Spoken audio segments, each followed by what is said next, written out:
Hello friends, welcome to கில்லி சமையல். இன்றைக்கி நம்ம என்ன பார்க்க போகிறோன்னா நாட்டுக்கோழி செட்டிநாடு பிரியாணி. இதுக்கு தேவையான பொருட்கள் என்னென்னு பார்க்கலாம். நாட்டுக்கோழி 1 கிலோ எடுத்துருக்கேன். பிரிஞ்சி இலை, பட்டை, லவங்கம், ஏலக்காய் எல்லாமே எடுத்துருக்கேன்.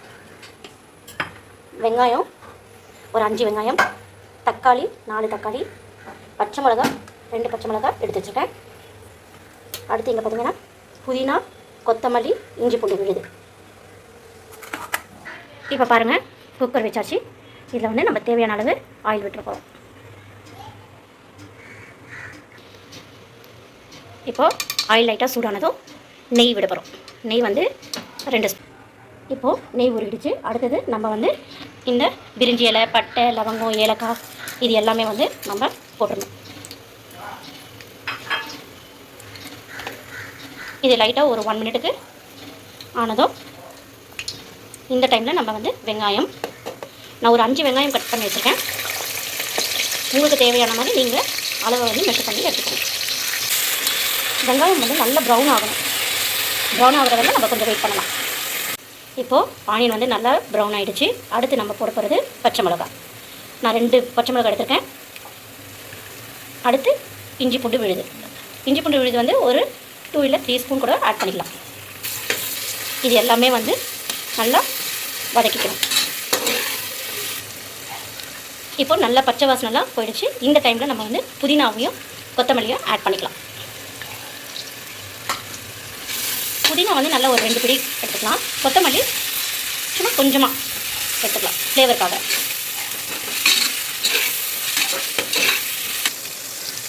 அடுத்து நம்ம தக்காளி ஆட் பண்ணிக்கலாம். தக்காளியும் நல்லா வதக்கிக்கணும். இப்போ இதில் லைட்டாக எண்ணெய் பிரிஞ்சு வந்துடுச்சு. இந்த டைமில் வந்து நம்மளுடைய நாட்டுக்கோழி ஆட் பண்ண போகிறோம். நல்லா வதக்கிக்கணும். நல்லா கிளறி விட்டுடலாம். இப்போ நம்ம உப்பு கொஞ்சம் ஆட் பண்ணிக்கலாம்.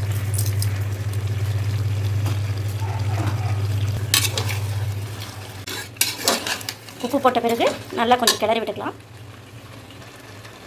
இப்போ பாருங்கள் ஃப்ரெண்ட்ஸ், நம்மளுடைய மசாலாஸ் வந்து நம்ம ஆட் பண்ண போகிறோம். நான் சொன்ன மாதிரி ஃபஸ்ட்டு வந்து garam masala, biryani masala, chilli powder, Kashmir chilli powder ஆச்சு இது வாங்கிக்கோங்க. அது உங்களுக்கு ரொம்பவே நல்ல கலர் கொடுக்கும். இது எல்லாமே பார்த்திங்கன்னா 2 ஸ்பூன் எடுத்துருக்கோம். சில்லி பவுடர் மட்டும் ஒரு 3 ஸ்பூன் எடுத்துருக்கோம். இது எல்லாமே ஆட் பண்ணிக்கலாம். எல்லாமே நல்லா மிக்ஸ் பண்ணிக்கலாம். இப்போ நம்ம நல்லா கிளறி விட்டாச்சு. ஒரு 5 மினிட்ஸ்க்கு அப்படியே விட்டுடலாம். ஒரு 5 மினிட்ஸ் ஆகிடுச்சு. பார்த்திங்களா எப்படி பாருங்கள் எவ்வளோ கிரேவி வந்திருக்குன்னு. இப்போது நம்ம வாட்டர் ஆட் பண்ணிக்க போகிறோம். இதே கிளாஸில் 1 கிளாஸ் அரிசிக்கு 1.25 கிளாஸ் வந்து தண்ணி எடுத்துக்கலாம். தண்ணி பார்த்திங்கன்னா நல்லா கொதிச்சு வந்துருச்சு. இந்த டைமில் நம்ம ரைஸ் போட்டுக்கலாம்.